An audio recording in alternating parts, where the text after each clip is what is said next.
ओम नमः शिवाय। खूब स्वागत है आप लोग का हमारे चैनल में।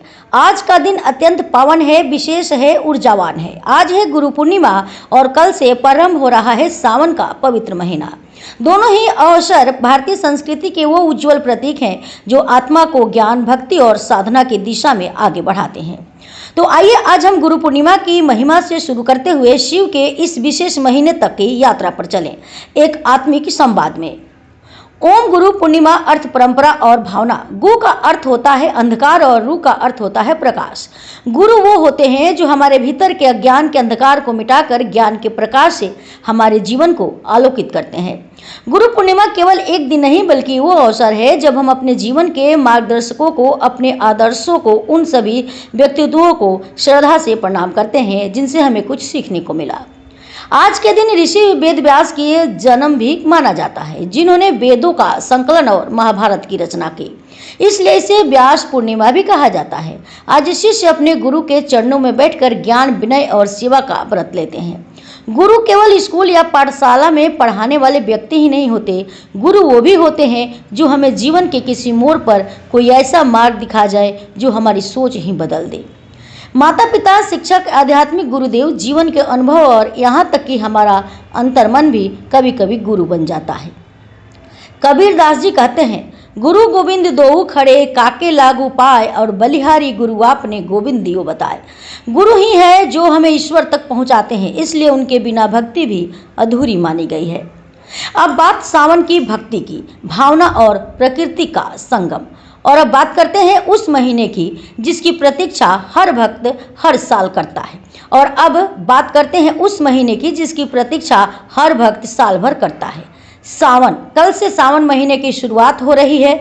सावन का अर्थ है प्रकृति की हरियाली, बारिश की फुहार, शिव की भक्ति और आत्मा की शांति।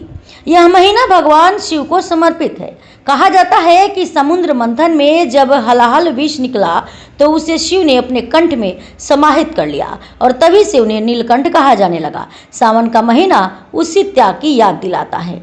सावन में विशेष रूप से सोमवार का व्रत किया जाता है। कुंवारी कन्याएं शिवजी को वर के रूप में पाने के लिए व्रत रखती हैं, तो विवाहित महिलाएं अपने परिवार के सुख और समृद्धि के लिए कांवर यात्रा, शिवालयों में जलाभिषेक, रुद्राभिषेक, ये सब इसी महीने की विशेषता है। सावन में शिव को बेलपत्र, धतूरा, भांग और जल अर्पित करने की परंपरा है, क्योंकि शिव सरलता के देवता हैं। ना कोई दिखावा, ना वैभव, बस सच्ची भक्ति चाहिए उन्हें। वो भोलेनाथ हैं, भक्त के भाव से प्रसन्न होने वाले देव हैं। सावन में धरती भी हरी चादर ओढ़ लेती है। ये मौसम तन को ही नहीं मन को भी शीतलता देता है। शिव को प्रकृति का रक्षक कहा गया है। वो कैलाश पर रहते हैं। बर्फ, शांति और तपस्या के बीच उनकी साधना हमें सिखाती है कैसे भीतर के तूफानों को शांत किया जाए। आज गुरु पूर्णिमा है और कल से सावन शुरू होगा, तो ये समय है अपने भीतर झांकने का, अपने गुरु के बताए मार्ग पर चलने का और शिव को अपने अंतर्मन में बसाने का। अगर गुरु जीवन की यात्रा है तो सावन आत्मा की तीर्थ यात्रा है। एक से हम चलना सीखते हैं, दूसरे से हम ठहरना और समर्पण करना सीखते हैं। गुरु हमें स्व की पहचान कराते हैं और शिव हमें परम से जोड़ते हैं। तो चलिए इस बार गुरु पूर्णिमा से लेकर सावन की अंतिम सोमवारी तक हर दिन एक दीप जलाएं, ज्ञान का, भक्ति का, सेवा का और आत्म प्रकाश का। जय गुरुदेव, हर हर महादेव। यह महीना भगवान शिव को समर्पित है। कहा जाता है कि समुद्र मंथन में जब हलाहल विष निकला तो उसे शिव ने अपने कंठ में समाहित कर लिया और तभी से उन्हें नीलकंठ कहा जाने लगा। सावन का महीना उसी त्याग की याद दिलाता है। खबरों के लेटेस्ट अपडेट के लिए इसी तरह हमारे साथ जुड़े रहें और इस वीडियो को ज्यादा से ज्यादा शेयर करें।